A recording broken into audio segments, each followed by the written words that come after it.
Yo, yo, yo guys, check, kamusta mga idol? So ayan, mag-update tayo ngayong araw ng Miyerkules mga Lodi at mamaya ng alas 3 ng madaling araw mga idol, ang ating FOMC. Tandaan nyo yan, baka nakakalimutan ninyo, no? Mamayang alas 3 ng madaling araw, magkakaroon tayo ng malupit-lupit na volatility. O ayan, sino ang mga nag-take profit kagabi? Mga idol, no? So, kung napansin nyo yung ating video kagabi, nandito pa lang ng position tayo, no? So, ako tinamaan yung lock profit ko dito banda. No, so kaya nag-out na ako ng 150 USDT, nagbodega na tayo, no? Tira lang tayo 200 diyan. Pang trade natin ulit. Kaya lang dito mag-short sana ako, kaya antok na ako kagabi, sabi ko nga, no? Hindi na ako nakapag-position kagabi ng short. So pagkagising ko, sabi ko may consolidation dito, so wait na lang ako mamaya pag mag-update na ako. So try kong magkaroon ng position ngayon. Kaya lang medyo mahirap-hirap, no? Yung position natin ngayon kasi medyo hindi ko alam kung anong tawag dito. Kung bababa to o makaka-recover na no? Ito dito siya na nanuntog itong tumpok na yan mga lodi So, diyan siya nauntog sa part na yan, 'di ba? Tatlong beses. Tatlong beses mga idol. Ito na ba yung pinaka-support niya ngayon? 2.08. Ayan. So, tinitignan lang natin mga lodi. Kanina nagpo-position ako dito lang, wala nagpahatid si boss ayan. Check natin ngayon. Mamaya. No? Check natin muna yung mga balita natin. Mga idol. Galit na siya. Ngayon wala nakita to sa wallpaper ko Ayan. Punta tayo sa ating crypto bubble mga lodi. So ngayon, ganoon na naman. Parang kagabi lang, kahapon lang to. Consolidation, tas pagdating ng gabi, lumilipad. No, pero sa day natin, medyo uptrend tayo kasi nga medyo nag-90, ilan ba inabot ng Bitcoin? 94? Nag-94 ata si Bitcoin mga lodi. 94.5. O, di ba? From 89 to 94.5, grabe. Sakto-sakto talaga yung lapag natin kagabi, no, mga idol. Gulat nga ako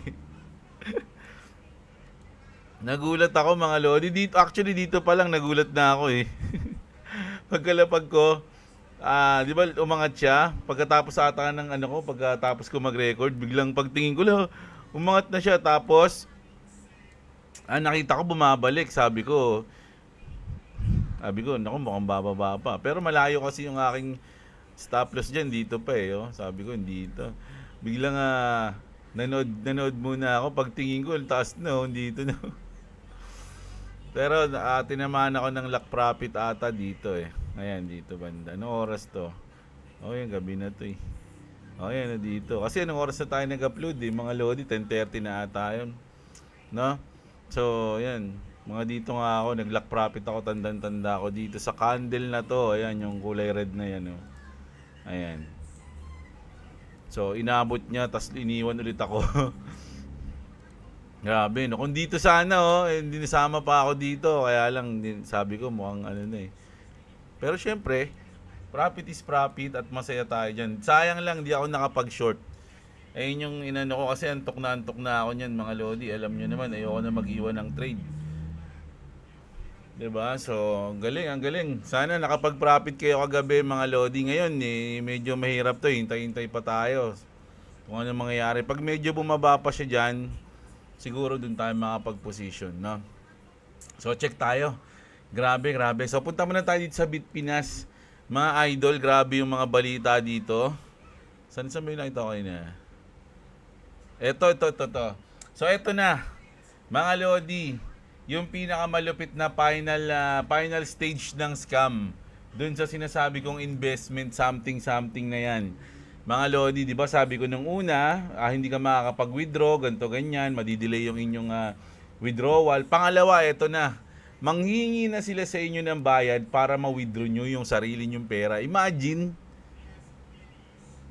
napaka-obvious na niloloko na, pero syempre dahil gusto mong mabawi yung pera mo, baka kumagat ka pa dito. 'Di ba?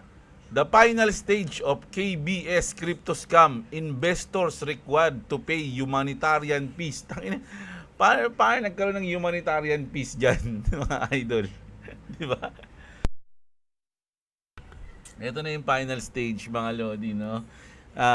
Para makuha mo yung sarili mong pera, bayad ka muna. Ganon, no? Tapos kapag nagbayad ka, hindi mo rin makukuha yan, mga idol, no? So sana mamulat na kayo sa mga ganitong scam, mga lodi. Kung sino man yung nasa likod nitong KBS na to, mga lodi, sana magbayad sila.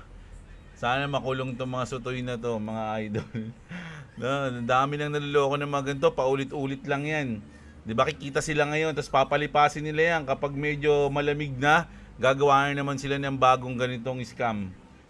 Mga loads, no? So ingat na kayo, ha, okay? So ayun, in-update ko lang kayo kasi yun yung pinaka ano ngayon dun sa balita niyo. Pero malamang last na to. Siguro huling ano nito, wala na, hindi na sila makontak.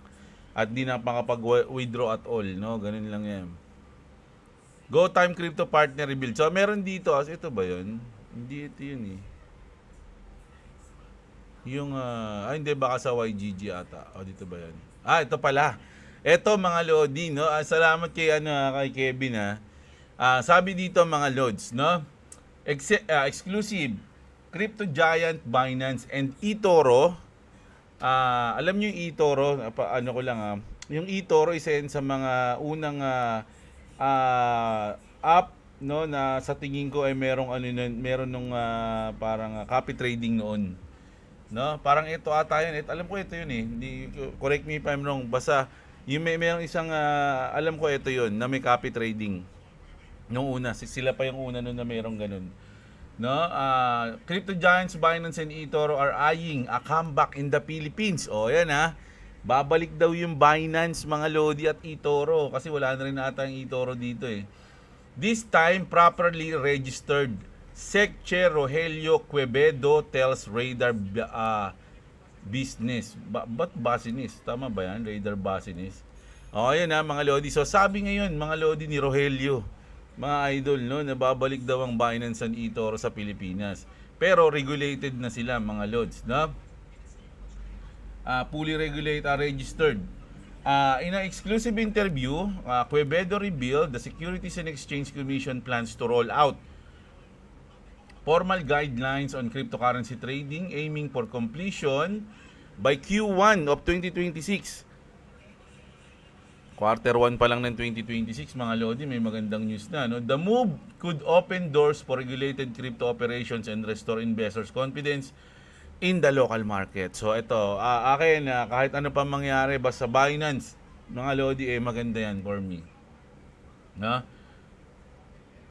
Sabi dito ni Gary, siguro alam na ng PH government kung anong katangahan ng ginawa nila para iba ng Binance at mga foreign exchange sa PH, kasi di talaga gagamitin ng mga Pilipino ang mga bulok na local crypto exchange dito sa PH.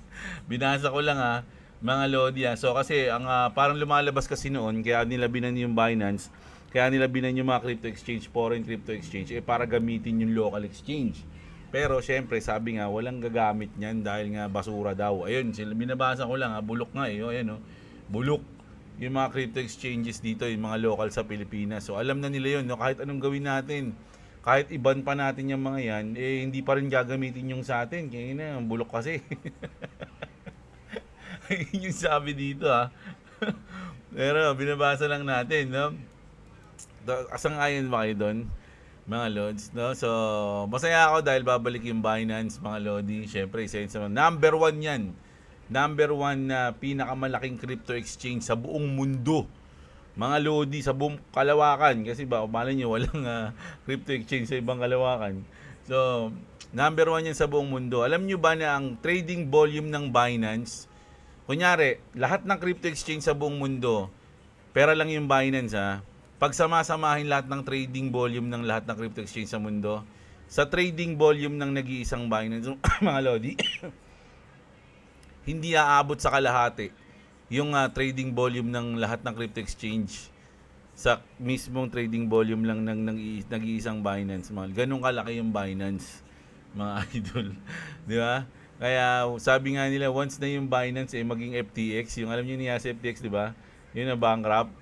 Pag yung Binance naging FTX daw, wala na crypto, mga lodi. Kumbaga, hindi na sila magtitiwala sa mga crypto exchange. Siguro, puro cold wallet na lang yung gagamitin, puro wallet na lang.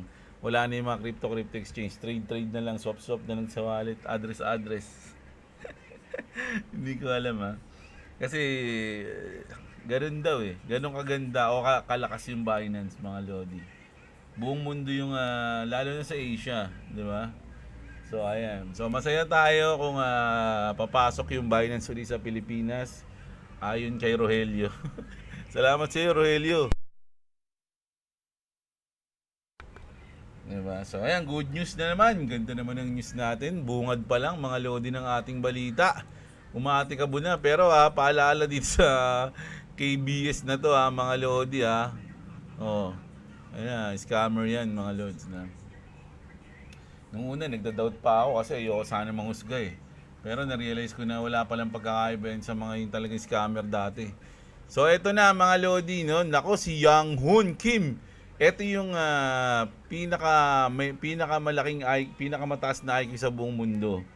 Mga lodi, no? I have absolutely no doubt, sabi ni Young Hoon Kim.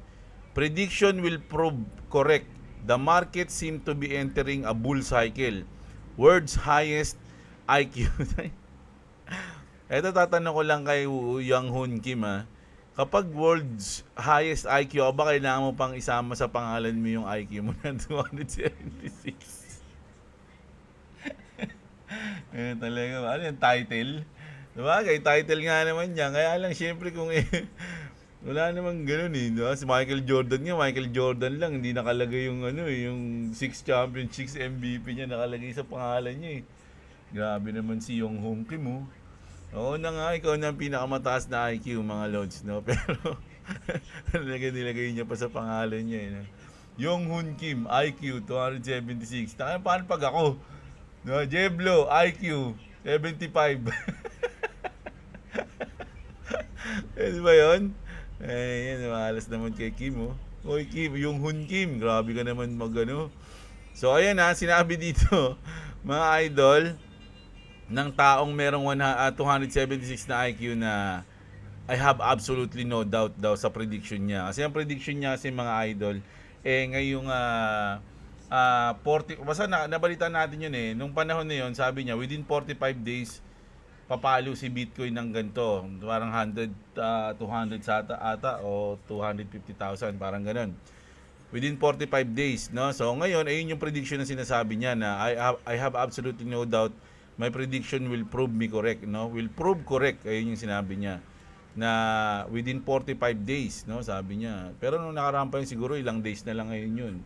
Mga 30 o 20 plus na lang yung days na yun. So, dahil nag-pump lang si Bitcoin. Grabe, onting pump lang. Grabe naman kayo. Tuwan-tuwa na agad kayo.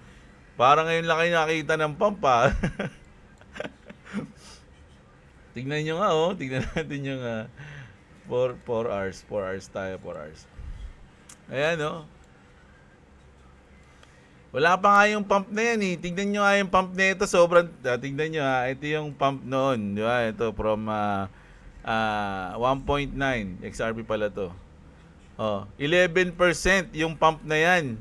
Ito yung pump natin kahapon. Dito lang yan Ilang percent lang yan? 6% lang yan Tapos tuwan-tuwa na yung mga tignan nyo nga ito mga idol Ayan tignan nyo, tataas Ito nga tignan nyo, lit lang Tapos tuwan-tuwa na, di ba? So, pero sabi nga nila, respect the pump. Jeblo, respect the pump. Huwag kang ganyan, no? So, ayan. Respect the pump daw. Okay? So, ayun yung sabi ni Young Hoon Kim, Young Hoon Kim. So, talagang siya, bullish siya ngayon, no? Na papalo si si Bitcoin sa 200 something plus na price ngayong it's either December or January, mga lodi, no? Ayun yung sabi niya. So, syempre, kung ikaw may IQ ka na ganyan kataas, may iniwala ka sa sarili mo, di ba? Pero tayo, siguro, actually, gusto ko to mangyari. Yung sinasabi niya, syempre gusto natin yan. Kaya lang, mas maganda na nandun lang tayo sa realidad para hindi tayo masyado masaktan pag binrake na sa atin yung totoong mangyayari, di ba? So, ayun lang. Ay, kasi siya, tignan mo paano kung hindi mangyari yung sinasabi niya? Eh di dahil ba doon bababa yung IQ niya? Oh, hindi nangyari sinabi mo. Ayun to, baba pala, bababa. Mababawasan ng porsyento yung ano mo Bawat mali mong sinasabi, mababawasan ng isa yung IQ mo. So, ibig sabihin, pag nagkamali siya, 275 na lang. Okay? Ganun daw yun. So, ito. Banks in America are officially allowed to buy and sell crypto. Crypto to mga lodi, no? Hindi lang specific na XRP. No, halos lahat ng crypto asset to be exact nakalagay dito. National Bank engagement in risk-less principal transaction in crypto assets, no? So, pwedeng Bitcoin, Ethereum, Cardano, Solana, XRP, Doge, basta lahat ng crypto, which is goods 'yan, mga idol, no? So, panalo tayo diyan sa mga ganyang balita. Breaking. Wells Fargo, ito yung mga malalaking bangko, mga lodi. Citi, Bank of America, all discussing crypto market structure. Brad Garlinghouse already in the room. Now the big banks follow. Wall Street doesn't show up unless something major is coming. XRP isn't just early its position. So ito, nararamdaman nyo na mga lodi na parang yung mga ibang project, yung mga ibang coins, parang gusto nilang ma-involve sa XRP, mga lodi, lalo yung Solana. Di ba? Sabi nga dito, di ba, pinosto ng Solana. Sabi ngayon dito kasi si Vincent Bancode, hindi naman to talaga na nag-hype, no? Talagang sinasabi niya lang yung, ano niya. Kumbaga wala, hindi na siya nag-ano ng mga coins kumbaga hindi niya na hina-hype yung mga coins, no? Kumbaga lalo na yung XRP. Kumbaga binibigay niya na lang yung opinion niya na hindi naman bias, parang ganoon para sa akin. Sabi niya rito, for folks saying an intern wrote this nonsense. Sabi niya kasi parang sinabi intern lang yan, pinakialaman yung account ng Solana para i-post yung mga ganito ganyan. Kumbaga nagtitrip lang daw yung intern. Which is napakalabo nun. Sabi dito, Solana would have a social media team who also works with their comms experts, no? This message are all super power plays, no? Kumbaga, hindi naman ipopost ng Solana to ng siguro wala silang plano o wala silang alam. What it means, sabi niya, question mark, is it sticking, tama, is it sticking to RXP Ledger? Question mark. Is to teasing partnership. So, kumbaga, parang may kipag-partner ba? Ano ba ibig sabihin ng pinost na to? Di ba? Papasok na ba sila sa XRP Ledger? Di ba? Makikipag-partner ba sila sa XRP o sa Ripple? So, sabi dito, it's above my pay grade, but seriously, who cares? Sabi niya, it's just funny these clowns are now cozying up to XRP and XRP Ledger cause they know shit's gonna get real. So, sabi ko sa inyo mga idol, no? May nararamdaman din kasi sila o may alam sila na hindi natin alam na pwedeng mangyari sa XRP. Kaya ini-involve nila yung sarili nila sa XRP. Sabi nga ni Extrabad, if you can beat them, copy them. Sabi niya, if you can beat them, copy them. Kasi hindi natin sila matalo. So, alam naman natin yung mangyayari sa kanila. So, isali na lang natin yung sarili natin doon. Gayahin natin sila pagdating sa mga ganito ganyan. Yung mga riddle, no? Imagine mga idol. Sabi ko sa inyo, ano lang, pagkatapos niyan, pagkatapos ng Solana, ano na yung sumunod? Binance naman. So, nagparamdam yung Solana, no, na XRP, kumbaga in-involve nila yung sarili nila sa XRP, and then yung Binance naman. The chosen one, yung post ng Binance dito. So, ang tanong, ba't naman, paano mo nasabing post yan ng Binance pagdating sa XRP? BNB ata yun nandito. No, BNB, di ko kasi mabasa mga lodi. BNB ba? BNB yan, no? Hindi yan mga lodi. Ang parang pinapakita dito is yung logo ng XRP, which is nasan? Ayan, no? Ayan, nasa mukha. Mga idol. So nakalagay dito The Chosen One, mga lodi, no? So XRP daw yan. Grabe, no? Lahat na sila nagre-riddle na. Mga lodi, nagkumbaga, hindi ano eh, ano bang tawag doon? Hindi debunk eh. Iyaanin nila, i-decode. Ayun. I-decode mo pa yung mga post nila. So, sino ba gumagawa ng mga decode-decode ng post na yan? Di ba Ripple lang? XRP lang ang merong ganyan, mga idol. Di ba? Di ba kayo nagtataka? Sabi nga dito, ask yourself why XRP came with riddles in the first place. Di ba? How come XRP has riddle? Lahat ng coins, mga lodi. Ayun, no, why is XRP the only crypto have riddles? No? What do riddles have to do with XRP though? Sabi niya ganoon, no? So, lahat mga idol ng mga token o ng mga coins, walang riddle, only XRP. Doon ka magtataka bakit meron silang ganun. 'Di ba? Tapos ngayon gumagaya na yung Binance, gumagaya na yung Solana, 'di ba? Ang tagal na niyan, mga lodi, na may riddle ang XRP. Halos 15 years na o 13 years, mga lodi. Nagre-riddle na yan. Sila Bearable Guy, sila Moon, sila... Basta madami. Madami mga nagre-riddle dito, mga idol. Hindi lang. Ito lang kasi naalala ko lagi. No? Pero, di ba, nakita niyo yun, mga idol? Oo nga naman. Ask yourself, bakit si XRP lang yung may riddle? Na parang hulaan mo to, ganito, ganyan. Alam mo ba na may ganito? Alam mo ba na may ganyan? I-solve mo to para malaman mo yung mangyayari, yung ganun. Mga idol, di ba? Parang nakakapagtaka. So, interesting, di ba?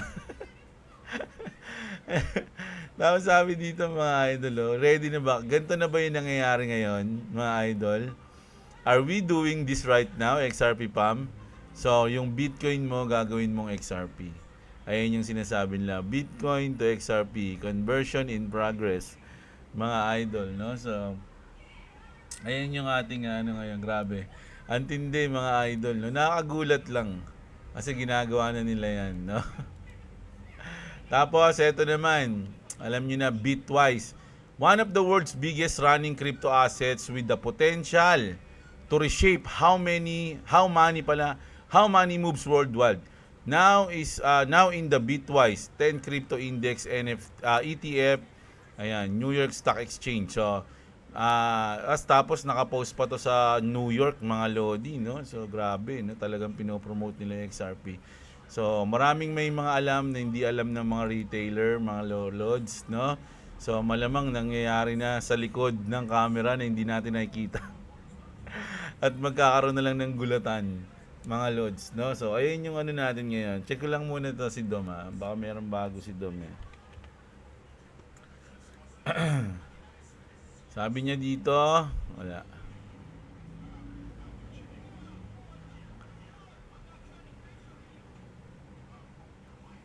RLUSD is about to outperform 90% of altcoins this year.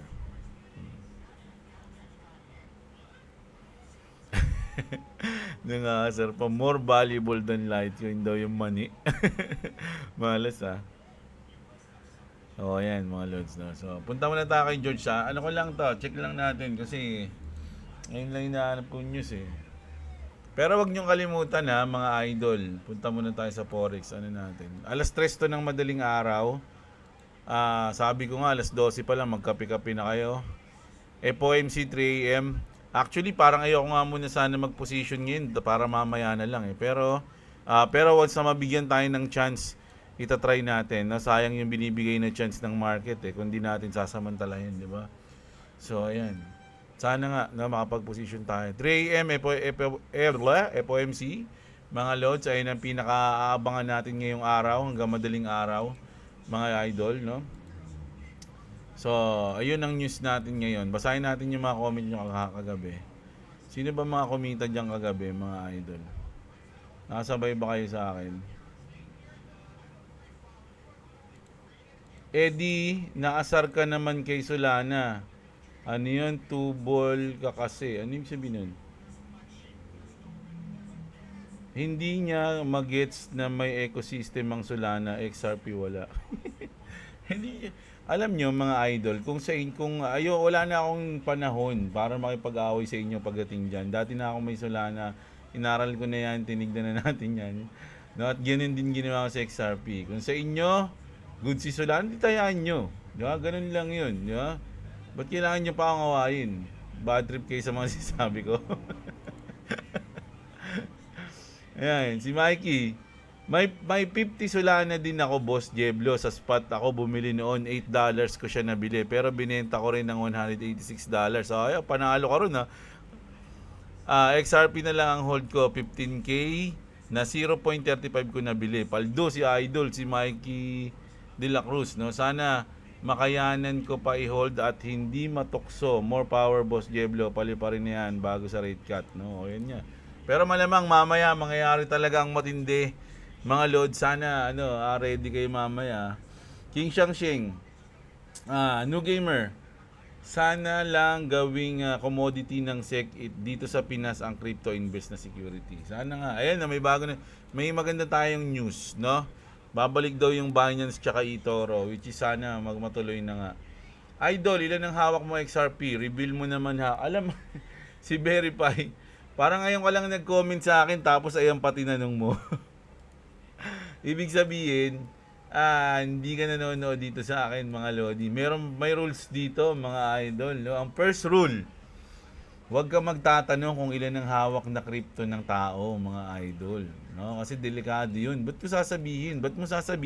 Even though ikaw, ba't mo sasabihin yung bilang ng crypto mo? Di parang sinabi mo na sa kanila kung magkano yung investment mo at kaya nilang kalkulahin yun once na tumaas man, bumaba, depende sa sasabihin mo sa kanila. 'Di ba? So ang unang rules, wag ka magtatanong, ano ka? Ibig sabihin, may ano ka ba? May bala ka ba? Ganun agad 'yun eh. Pangalawang tanong, mga idol, no? Pangalawang rules, wag mong sasagutin pag tinanong ka ng ganyan. Ganun lang 'yun. Pero kung nanonood ka na sa akin na matagal na, magkakaroon ka na ng idea kasi nangyari niyan, dumami yung XRP ko and then nagbenta ako and then ngayon nag-iipon ulit ako, ganun. Di ba? Pero yung sasabihin sa'yo yung pinaka specific, that's not cool, man. Sabi nga, di ba? Good morning, Lods. Sa mga CXRP, kaso bumaba ulit, di nagtuloy-tuloy. Goods na goods po ang update nyo. Salamat po, shoutout po, and good morning. Yan. Si Phil Habis, always yan, shoutout sa'yo, idol. Si Gabio, sales equals sell. Ikaw na sila na dito, educational something. Robbie Michael Paway, shoutout sa'yo. Nakakita na rin ng overbought sa 1 hour time frame. Sa sunod na araw, gagawa ng short-term pullback. Alam mo, idol, mamaya pa lang, magkakaalaman na yan, alas 3 na madaling araw. Yuki, takot na talaga sila sa mga, biglang naging Duterte to. Naging political na tayo, Duterte. Ang mga kurakot talaga, mamadaliin nila ang batas, parang batas ni Kiko, na nakakabobo. Kaya mas maraming kriminal na minor. Oh, yan. Ako parang ang opinion ko diyan sa mga minor na dapat kasi dito sa amin, mga lodi, dito sa lugar namin, marami nang talagang makukulit na bata. Na pag kinausap mo, kala mo matanda na. Kumbaga, yung anak ko, si Boy WhatsApp, pag kinausap ko yun, talagang alam kong bata eh. Pero yung kasing edad niya sa kalsada na bata, pag kinausap mo, matanda na, makipag-usap, parang ikaw na. Puta, parang mas isip bata pa ako pag kausap ko siya eh. Ganun na yung mga tao, mga bata ngayon, mulat na sila, lalo na yung mga nasa kalsada, mga lodi. Kasi, kung dati may mga namamalimos o kunyari may mga batang yagit, parang ganoon, di ba, batang kalsada. Pero hindi pa ganoon kahirap yung buhay dati, mga idol eh. Kumbaga, meron pa silang kinakain kahit pa paano, pwede ka pa magbuti, pwede ka pa magano. Ngayon, may nakita pa ba kayo ako nagbuti ko dati. Nagbuti kami dati sa mga subdivision sa paligid dito kasi pagkagising ko, wala akong kasamang tropa, lahat nagbubuti. So nagbuti na rin ako nun. So, lahat pwede magbuti. Ngayon, konti na lang nakikita magbubuti kasi parang ang nangyari ngayon, pag nagbubuti ka, nagnanakaw ka na. Iba-iba yung nagbabasura, yung Meron kasi mga yung ano lang yung mga sa mga tambakan ng basura yung nangangalakal doon. Iba yun, iba yung mga nagbobote kasi. Dati, pag nagbobote ka, talagang lakbay ka eh, di ba? Doon pa kami sa Palmera, naglalakad doon, Brixton, Palmera. Parang ang layo na nun sa akin dati eh. Pero ngayon, sa tingin ko lang naman ha, is correct, kung depende siguro sa lugar. Pero sa ngayon dito kasi sa amin, parang mas mahirap yung buhay dito. Mga lods, no ultimo nga yung ginagawang tulay dito, binabaklas yung bakal sa loob mismo ng simento eh. Para lang mabenta eh. Ganun dito mga idol, no? So, para sa akin yung pinapasang batas na siguro hindi naman 10 years old kasi parang sobrang bata nun, matanda lang ng dalawa kay Boy WhatsApp yun eh. Yung ano ba ngayon? Hindi ko kasi alam eh. 13, di ba pag sinabi kasing 13, teenager na yun. Kasi teen na nga eh, 13. Ano ba dati? Hindi ko alam eh. So, for me, dapat meron na talaga sa mga bata, pero wag naman yung masyadong bata. Ganon, hindi ko mahirap kasi. Depende, idol mga lods eh. Kailangan dyan masusing pag-aaral eh. Hindi naman tayo eksperto sa mga ganyan. So, pero kung ako tatanungin nyo, marami ng mga bata ngayon na talagang pag kinausap mo, tsaka yung mga isip nila iba na. Mga lods, no? Diba, ganun. Nahaluan pa ng tuklaw. Mga bata rito, mga tuklaw pa eh. Bumibelo na ba yung pataas or dudulas pababa yung market? Yun ang tanong ngayon. Kadena Act sa English, Chain Act meaning yung blockchain, yung title or pangalan parang hindi pinag-isipan. Oo nga, no? Pero sana yung act mismo pag-isipan or pag-aralang mabuti. Tama dyan si Clavis. Quantum Epic, shoutout sa'yo. Nang nakaraan si Chainlink, ngayon si Solana naman. Oo nga eh. Ferdinand Deser, si Joseph Berdin, always yan, mga lodi. Pumitik, Uniswap ko, panalo, nakasagad SL ko. Dami ko nakikitang opportunity sa 15 minutes, gaya ni Ondo. Tao, di na abot lock profit ko. Ayan, buti pa si Idol eh. Daming trade eh. Yo, sabi ni J-Lead Video, shoutout sa Idol Jun Abendaño, always siya. Profit pa ng 17 USDT. Libreng TA talaga sa'yo, Lods. So, ayan, sabi ni Lace Play. No? So, ito yung mga idol natin na sumabay sa akin siguro to kagabi. Biglang pumitik, Lods. Buti naka-position, 83% profit. Oh, ayan, may mga nag-profit pala eh. Congratulations sa inyo, mga idol ha. Kagabi, no? Tumama pa yung TA ko doon. Chamba lang yun. Shoutout sa inyong lahat mga idol, sabi ni Albert Santos Jandel, si Book, si Mion Curiosity. Mion Curiosity siguro yan. Pinoy Canada Live pala, sorry. Pinoy in Canada Live, shoutout sa'yo. Si Albert, nako si Miausi nag-champion na. Sa wakas, nauna rin, sabi ni Idol. So, okay, magtampo, mamayang gabi, magbabasa rin tayo ng comment. Bakisipin nyo kasi, porkit nagbasa ako ngayon, hindi na ako magbabasa mamaya. So, tatry natin magbasa mamaya, mga lods, no? Pero sa ngayon, waiting tayo, mga idol, no? Pwede kayong sumugal dito, pero hindi ko sinasabi, no? Mga lodi, lagi kayong maglalagay ng stop loss, lock profit, huwag nyo sayangin ng chance, mga idol na kumita, no? So, ayun, no? Kita-kits tayo mamayang gabi, mga lodi, nakakaakit to. Kita-kits tayo ngayon, ay mamaya pala, gabi mga idol, maraming salamat sa nanonood. So, ito pa, kung gusto nyo manalo ng pang Noche Buena bago mag 24 ng December, mga idol, mag-subscribe kayo sa channel ni Boy WhatsApp. Ayan, Clovis Gaming. Once na makasubscribe kayo sa kanya, magra-raffle siya, pipili siya ng 5 tao, bibigyan niya ng 500 pesos GCash. No? So, ayan, subscribe kayo, libre lang yan. Tapos may chance kayo manalo. So, ayun, kita-kits sa akin mga idol. Maraming salamat sa mga nanonood, sa mga wala pang crypto exchange dyan. BitGet, nandiyan sa description. Check nyo yung mga link dyan sa description.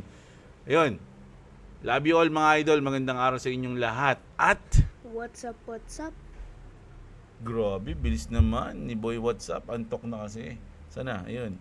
Thank you mga idol. Kita-kits.